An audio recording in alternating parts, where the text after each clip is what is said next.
Saudara-saudara pendengar yang kami kasihi dimanapun Anda berada, Anda kembali bersama kami dalam acara Telaga, Tegur Sapa Gembala Keluarga.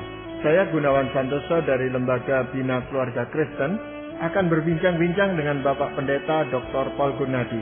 Beliau adalah seorang pakar dalam bidang konseling. Perbincangan kami kali ini tentang mengawasi perkataan. Kami percaya acara ini pasti bermanfaat bagi kita sekalian dan dari studio kami mengucapkan selamat mengikuti.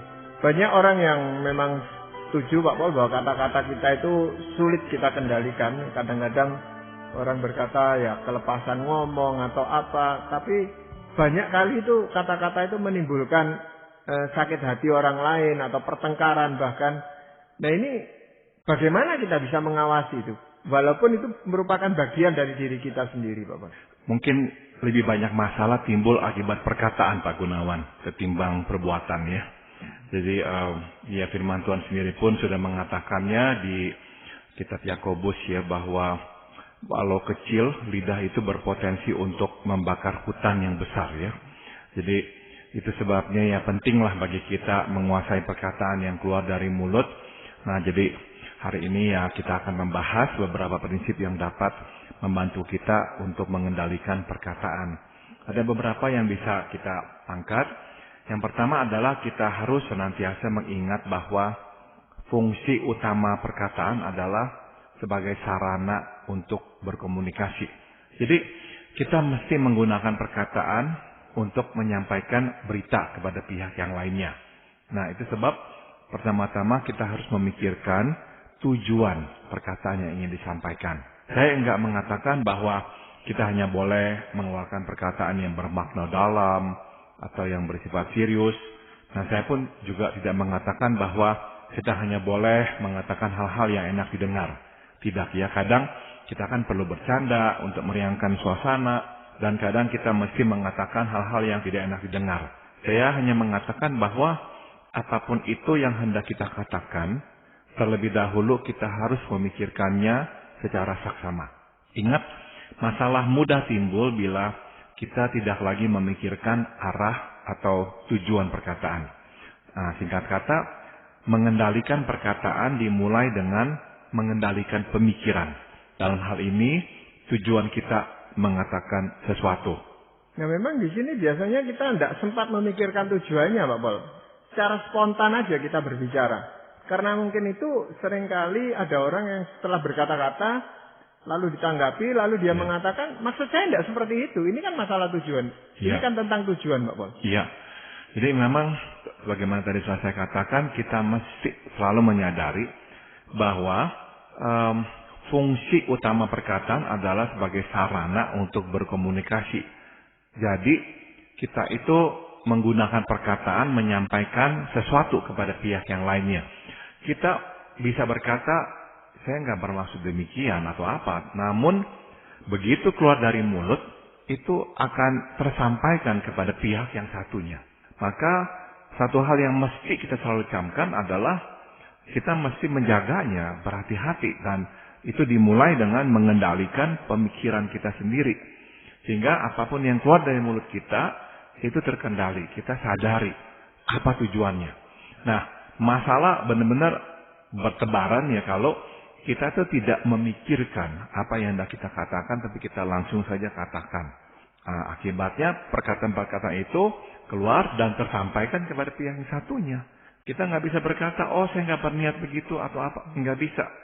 Itulah fungsi utamanya ya. Kita berkomunikasi.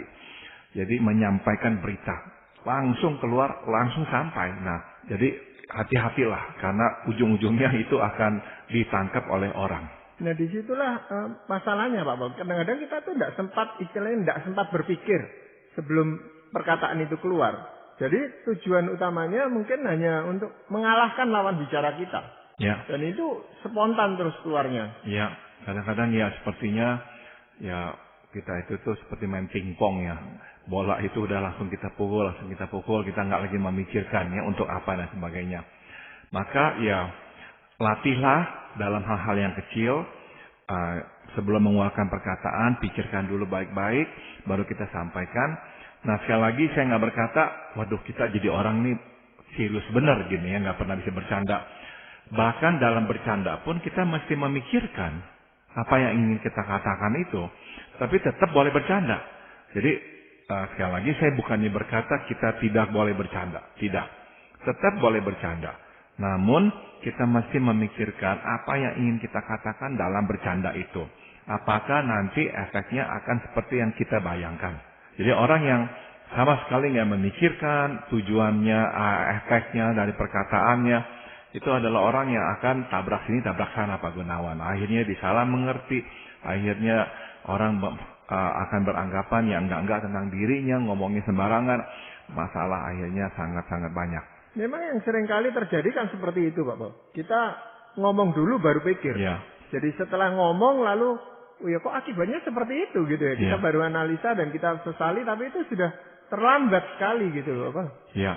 Memang perlu disiplin Pak Gunawan, saya menyadari ya kita ini nggak terbiasa, kita kadang-kadang ya asal keluarkan aja perkataan, tapi ya kita sudah menyadari ya bahwa betapa seringnya masalah muncul gara-gara perkataan-perkataan yang keluar tanpa kita pikirkan terlebih dahulu.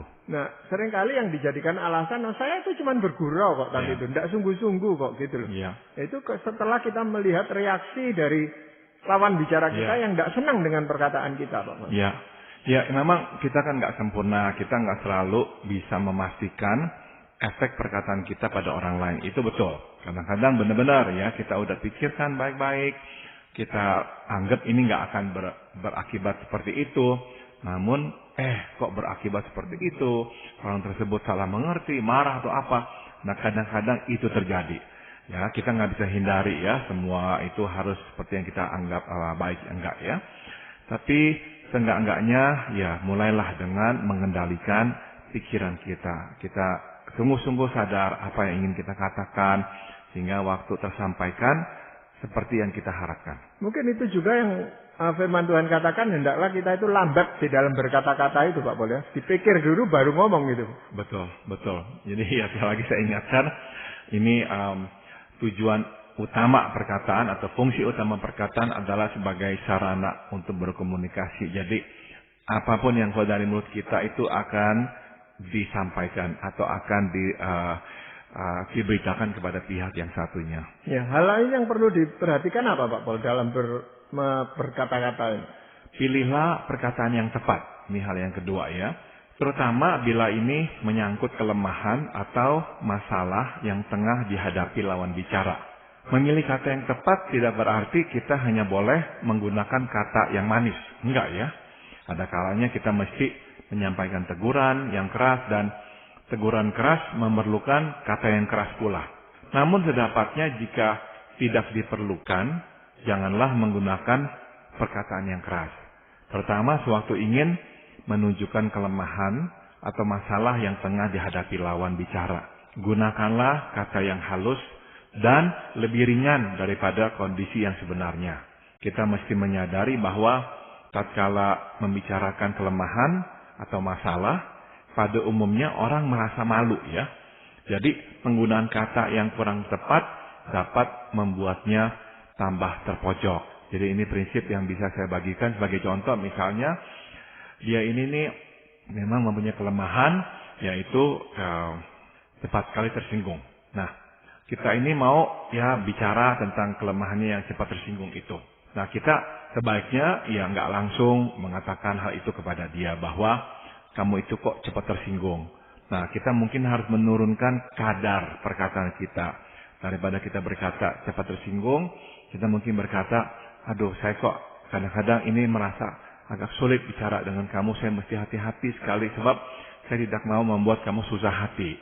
Nah, jadi waktu kita berkata begitu, itu lebih mendingan daripada berkata, kamu itu orang yang cepat tersinggung.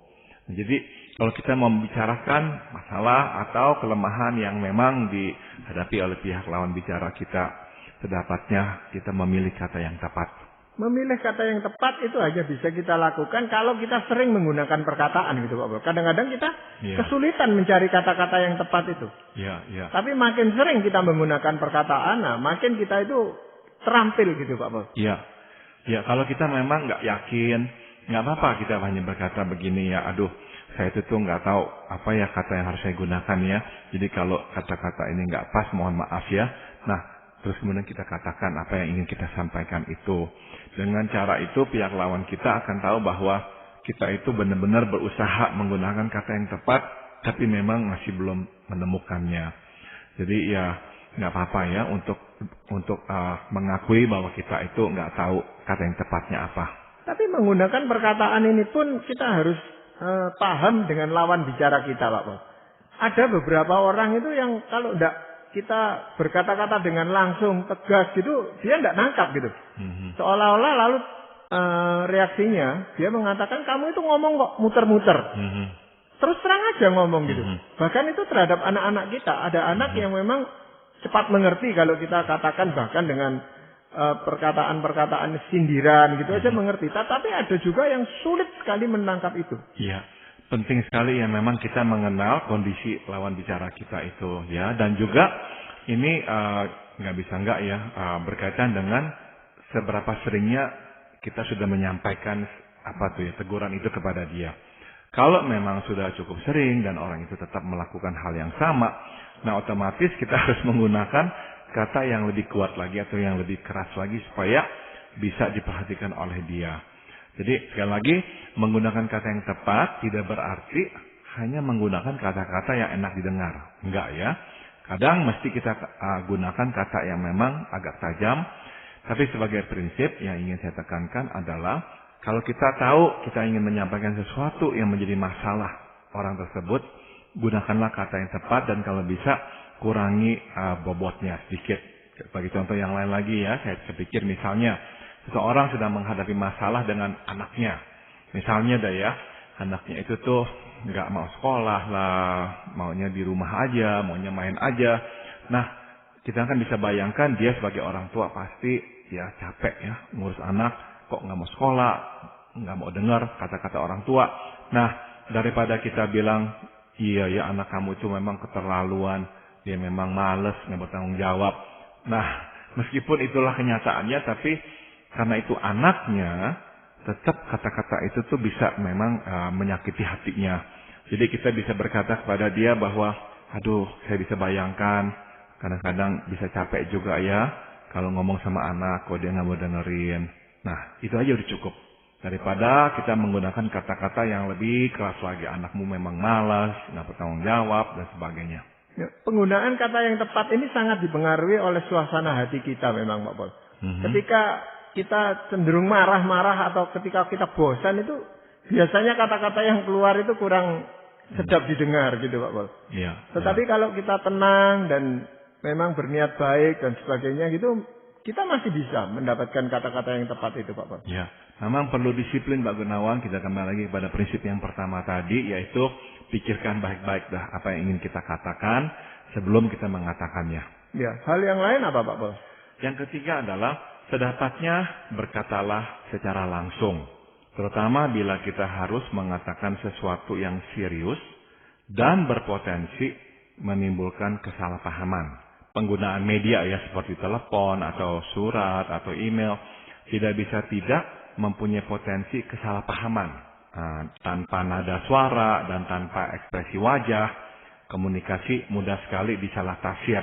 Dan satu hal lagi, penyampaian langsung menyediakan kesempatan buat kita untuk melihat reaksi lawan bicara dan memberi kita peluang untuk menjelaskannya. Jadi kalau ini adalah topik yang sensitif dan kita tahu mungkin bisa disalahpahami, sedapat-dapatnya jangan gunakan media yang lain ya.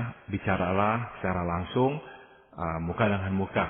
Bahkan telepon pun meskipun secara langsung ya persuara, tapi karena kita nggak bisa lihat ekspresi wajahnya, nah kita akan kehilangan kesempatan untuk membaca reaksinya. Nah kalau kita bisa membaca reaksinya, kita pun juga bisa ya mengatur langkah berikutnya sehingga lebih pas dengan reaksinya dia itu. Ya kadang-kadang sulit karena jarak yang memisahkan Pak Pol. Misalnya kita dengan anak kita yang ada jauh di luar kota, mau ketemu juga jarang-jarang gitu. Akhirnya ya kita pakai telepon. Iya, iya. Tapi saya rasa telepon masih lebih baik daripada SMS gitu loh Pak Pol. Iya, betul sekali. Karena memang nggak ada sama sekali nada suara, ekspresi wajah dan sebagainya, betul. Betul. Jadi kalau kita ngomong hal-hal yang biasa sudah tentu ya nggak apa-apa ya, lewat email, lewat BBM atau apa. Tapi kalau mau bicara hal yang serius, sedapatnya memang bicarakanlah muka dengan muka. Iya. Bagaimana kalau kita itu mau membicarakan tentang orang lain, Pak Paul? Nah, ini memang masuk ke prinsip yang berikutnya ya, yang keempat, yaitu berhati-hatilah tatkala membicarakan tentang orang lain. Tidak bisa tidak ya, ada kalanya kita ini butuh orang untuk mendengarkan keluh kesah kita. Dan acap kali keluh kesah itu menyangkut orang lain. Seringkali ya kita harus bicara tentang orang lain. Nah, berhati-hatilah ya, sebab keluhan dapat tersebar dan malah menimbulkan masalah yang lebih luas. Satu hal lagi ya, jika kita sering membicarakan atau mengeluhkan orang lain, pada akhirnya orang pun tidak mau berbicara kepada kita terlalu mendalam. Sebab ya mereka takut kalau kita akan membicarakan tentang mereka kepada orang lain. Jadi sekali lagi, sedapat-dapatnya ya berhati-hatilah membicarakan tentang orang lain. Saya tahu kita nggak bisa sepenuhnya 100% ya menghilangkan topik bicara tentang orang lain dalam pembicaraan kita ya. Saya rasa itu nggak realistik, tapi berhati-hati. Ingat apa yang kita sampaikan bisa tersebar.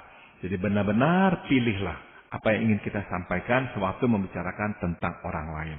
Ini terkait dengan gosip atau apa gitu Pak Paul? Kadang enggak ya, benar-benar kita itu tuh lagi mau berkeluh kesah tentang seseorang. Nah tetap meskipun kita punya alasan, ini hal yang sebenarnya terjadi atau apa, tetap kita mesti menyadari ya bahwa sekali perkataan itu keluar, memang bisa nanti tersampaikan atau terdengar oleh orang lain. Jadi benar-benar kita mesti berhati-hati. Mesti mempercayai orang yang akan kita ajak bicara. Jangan sampai ada apa-apa. Kalau enggak soalnya nanti ini bisa disampaikan atau terdengar oleh pihak yang satunya.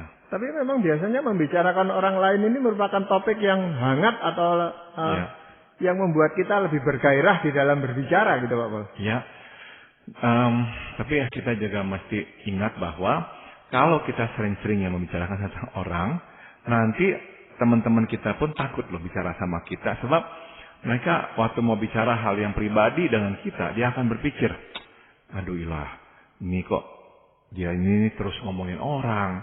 Aduh saya takut kalau saya ngomong sama dia, nanti dia bisa ngomongin apa yang saya sampaikan ini. Jadi dengan kata lain, kalau kita sering-sering membicarakan orang, apalagi mengeluhkan orang, itu benar-benar tuh kita itu sedang berkata kepada semua orang, janganlah percaya kepada saya. Begitu. Mungkin yang di sini yang perlu kita pikirkan adalah apakah membicarakan orang lain ini bermanfaat enggak gitu loh di dalam hubungan kita dengan rekan bicara kita itu. Kalau enggak ya kita mesti cepat-cepat tinggalkan pembicaraan seperti itu Pak. Ya, kita mesti lihat apakah ada faedahnya. Nah sekali lagi saya nggak mengatakan kita tidak boleh sama sekali membicarakan orang. Ada waktu dan ada tempatnya kita membicarakan orang. Ya apalagi misalkan kita dalam satu kelompok, dalam satu organisasi, misalkan ada keluhan atau apa kita harus bicarakan. Jadi sekali lagi ya ada tempat dan waktu membicarakan tentang orang lain. Tapi kita masih benar-benar ya sadar, tahu dah ini adalah untuk hal yang bermanfaat dan orang-orang yang kita ajak bicara itu juga bisa mengerti dan menyimpan rahasia. Ya mungkin masih ada pedoman yang lain Pak Bang? Yang kelima adalah sedapatnya kurangilah tekanan emosional sebelum mengatakan sesuatu. Sedapatnya kurangilah tekanan emosional sebelum mengatakan sesuatu. Saya mengerti bahwa ada kalanya kita terbawa emosi. Sehingga cepat mengatakan sesuatu untuk melampiaskan emosi keluar. Namun sedapatnya tahanlah. Biarkanlah emosi surut terlebih dahulu sebelum kita mengatakan sesuatu.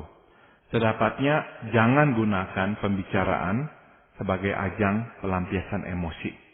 Bukankah acap kali kita menyesali perkataan yang dikeluarkan dalam kondisi emosional? Sebab pada akhirnya kita menyimpulkan bahwa sesungguhnya kita tidak perlu mengeluarkan perkataan tersebut. Ya, jadi kalau kita mau mengawasi perkataan yang keluar dari mulut kita, ini nih penting sekali. Coba perhatikan emosi kita. Kalau emosi sedang menanjak, sedang tinggi, sebaiknya stop. Jangan berkata apa-apa. Sebab seringkali Kita terbawa emosi ya, dan akhirnya kita menyesali. Dan benar-benar saya sering mengalami, kalau saja saya bisa menahan diri, nggak bicara, misalnya sekitar 15 menit, setengah jam aja dah. Seringkali yang tadinya saya ingin katakan, sirna. Tiba-tiba saya berpikir, nggak perlu lah. Yang setengah jam yang lalu rasanya perlu sekali saya katakan, setengah jam kemudian, nggak perlu Kenapa tuh? Sebab setengah jam yang lalu emosi saya sedang naik. Setengah jam kemudian emosi saya sudah turun. Jadi gunakanlah tolok ukurnya sewaktu emosi kita sudah turun. Tapi ada orang yang justru dengan mengeluarkan kata-kata, emosinya lalu turun gitu Pak Pol.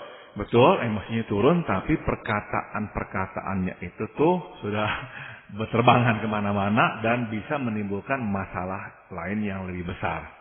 Ya, jadi dalam hal ini rupanya orang hanya mementingkan dirinya sendiri. Ya. Dia emosinya selesai, tapi orang menimbulkan emosi pada pihak lawan bicaranya gitu Pak Pol ya.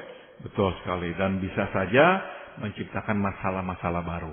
Tetapi kalau kita bicara tanpa emosi juga rasanya hambar gitu Pak Pol ya. Jadi pembicaraan ini intonasinya kan kita sangat ditentukan oleh bagaimana emosi itu. Kalau kita bersuka cita, atau kalau kita bersedih, atau kalau kita marah, kan kelihatan sekali dari situ Pak. Ya, kalau kita lagi gembira atau apa, nggak apa-apa ya kita bicara. Tapi kalau misalnya lagi marah, nah itulah saya kira waktu di mana kita harus menurunkan emosi. Memang nggak bisa mungkin hilang 100%, tapi sudah turun. Yang penting sudah turun, sehingga kita benar-benar yakin inilah perkataan yang ingin saya sampaikan. Ya, masih ada lagi Pak. Yang keenam adalah gunakanlah perkataan untuk mencari kebenaran, bukan untuk membenarkan diri. Saya mengerti bahwa sebagai manusia kita tidak ingin disalah mengerti, sehingga mudah terjerat ke dalam siklus membenarkan diri. Sudah tentu memang kita perlu melakukannya bila kesempatan tiba, namun sedapatnya jangan jadikan keinginan membenarkan diri tambah hari tambah menguat dalam hidup kita. Kadang kita mesti membiarkan orang menuduh kita atau bahkan menghakimi kita walau kita tahu itu tidak berdasar. Kita perlu menyadari bahwa Tuhan melihat semua dan Ia akan membela kita. Jadi sedapatnya dalam pembicaraan gunakan perkataan untuk mencari kebenaran, bukan untuk membenarkan diri. Ya, di sini nih yang sulit adalah mencari kebenaran itu, karena kebenaran ini lalu jadi subjektif sekali gitu Pak Pol. Apa yang kita anggap benar itu bisa ditangkap orang bukan sebagai suatu kebenaran, tetapi dan sebaliknya gitu. Apa yang orang lain menganggap benar bagi kita ini belum tentu kebenaran gitu Pak Pol. Tugas kita hanyalah menyampaikan sejelas-jelasnya. Nah, kata sejelas-jelasnya itu mengandung arti seperlunya dah.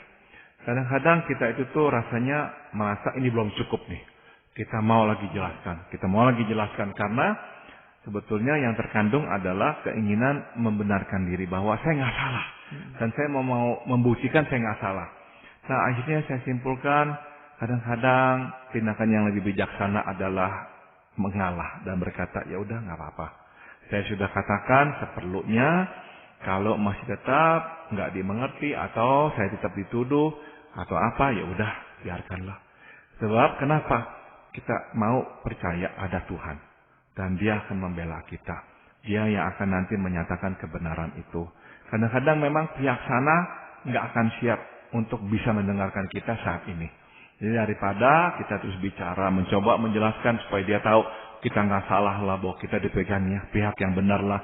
Akhirnya jadi makin memancing marahnya dia. Jadi udah lebih baik daripada begitu, stop. Kita nggak usah membenar-benarkan diri. Udah terserah dia mau pandang kita seperti apa. Iya, itu karena orang lain akan menilai kita sebagai orang yang tidak mau mendengarkan perkataan mereka gitu Pak Pol.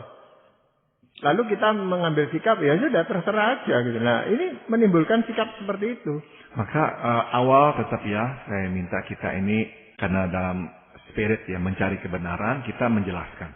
Jangan sampai kita tutup mulut sama sekali, sebodoh amat orang mau ngomong apa, jangan. Jadi dalam spirit mau mencari kebenaran, kita jelaskan seperlunya.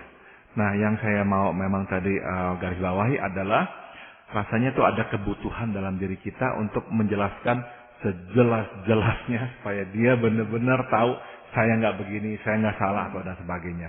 Ini nih, keinginan seperti ini yang saya kira kita mesti kendalikan. Sebab kadang-kadang benar-benar itu, keinginan itu membawa kita akhirnya tambah jauh terlibat dan tambah ribut, tambah rumit ya. Ya, itulah kepuasan kita sebenarnya Pak Pol ya, dalam berbicara itu. Kalau lawan bicara kita bisa mengerti akhirnya, kita jadi puas gitu Pak Pol. Tapi kalau tadi yang Pak Pol katakan, ya sudahlah, diputus saja di situ, kita yang ngalah. Sebenarnya terus terang ada ganjelan itu masih. Ya. Sebenarnya tidak puas kita. Ya. Kok berakhirnya seperti itu gitu. Ya. Tapi kita masih ingat ya bahwa benar-benar ada Tuhan. Dan dalam waktu Tuhan dia bisa nyatakan kebenaran itu. Jadi kita ya belajar beriman juga dalam hal seperti ini. Apakah ada firman Tuhan Pak Pol yang mendukung kita atau mengarahkan kita untuk bisa mengawasi perkataan kita itu? Nah ini jadi memang firman Tuhan termasuk dalam prinsip yang terakhir, yang ketujuh, yaitu apapun yang kita katakan, arahkanlah untuk membangun, bukan menghancurkan orang. Efesus 4 ayat 29 menasehati, janganlah ada perkataan kotor keluar dari mulutmu, tetapi pakailah perkataan yang baik untuk membangun di mana perlu, supaya mereka yang mendengarnya beroleh kasih karunia. Sekali lagi ya, Tuhan tidak melarang kita mengeluarkan perkataan yang keras. Nabi Nathan harus menggunakan perkataan yang keras ketika menegur Daud. Tuhan kita Yesus harus mengeluarkan perkataan yang keras sewaktu menegur kaum ulama Israel saat itu. Terpenting adalah tujuannya, yakni kita bermaksud membangun, bukan menghancurkan orang, supaya pada akhirnya orang itu dapat menerima kasih karunia Tuhan kita Yesus.